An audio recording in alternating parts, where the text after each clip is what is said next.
Mengapa kegiatan ekonomi itu terbelah, ada yang formal dan ada yang informal. Ada yang kaya dan ada yang miskin. Ada yang melimpah sumber daya dan ada yang kekeringan. Mengapa? Tanya teman.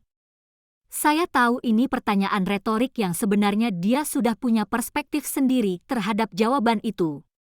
Apa? Ya, faktor ketidakadilan. Sebenarnya kalau dia mengerti ilmu filsafat ekonomi, dia akan paham apa yang disebut dengan teori rasional. Bahwa suatu individu atau kelompok selalu membuat keputusan yang bijak dan logis atas pilihan yang ada.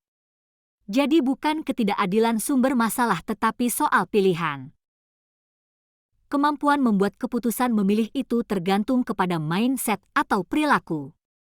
Sementara perilaku individu dipengaruhi banyak faktor, seperti nilai sosial dan budaya yang seringkali tidak dapat dijelaskan secara rasional.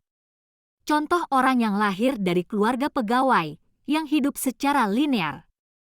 Sekolah, masuk universitas, terus jadi pegawai.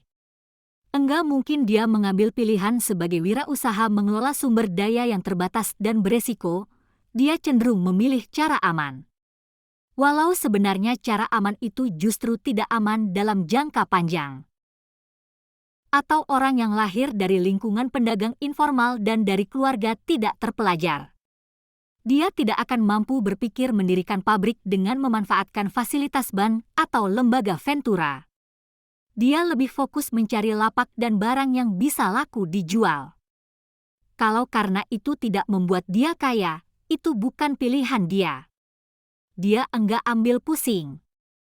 Pilihannya hanya ganjal perut dan melanjutkan hidup dengan apa adanya. Melihat masyarakat seakan berkelas, itu bukan by design. Tetapi memang terjadi secara natural saja.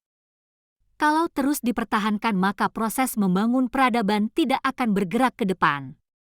Makanya kajian filsafat aspek rasionalitas diperlukan untuk menganalisis penyimpangan perilaku individu yang mungkin saja tidak bisa dijelaskan secara empiris.